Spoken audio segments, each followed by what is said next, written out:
Danielle Smith was standing on a beach in Hawaii with her husband and 2 children when a sea of mobile phones around her buzzed with the news that a ballistic missile attack was imminent on Saturday morning.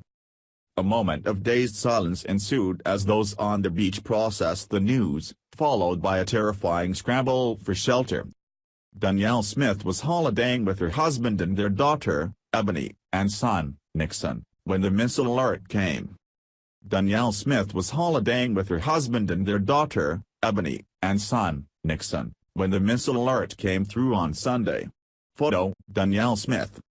Suddenly about 50 phones went off around me on the beach, Smith said from Hawaii on Saturday afternoon. Everyone's just looking around me going, "What do you do? What do you do?"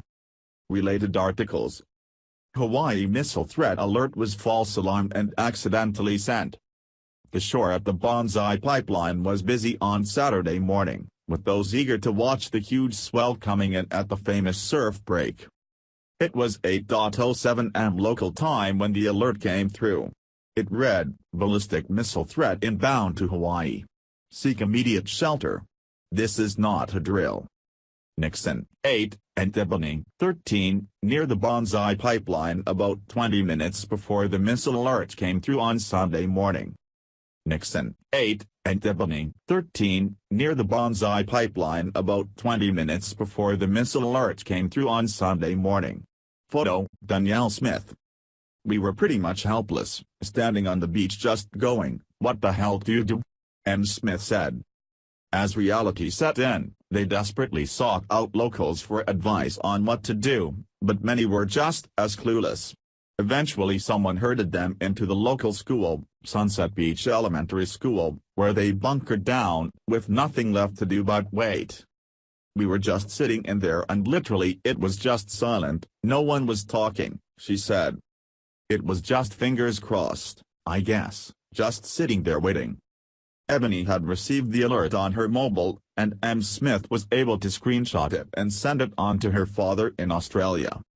At 5:10 am her father woke to the news, with 2 short messages from his daughter, "Check news, then, we can't." Smith's father scoured the internet and turned up nothing, assuring his daughter that it was a false alarm. But even though things weren't adding up, there was still no formal confirmation that the missile threat was not real. It was about 35 minutes of waiting for Smith before another text message came through to confirm the alert was false. Shock was the main reaction to the alert being cancelled for those in Sunset Beach Elementary School. For 38 minutes, people around Hawaii earnestly believed their world was about to be turned upside down. It was still a bit of disbelief, Smith said, of the moment the threat dissipated in the same way it had arrived, on phone screens around her. Rumors flew about what had happened, and Smith said it took a while longer to find out it was human error. David Ige, the governor of Hawaii, told reporters on Saturday someone at the State Emergency Management Center pushed the wrong button during a shift, CNN reported. The U.S. Federal Communications Commission said it would launch a full investigation into the accidental alert.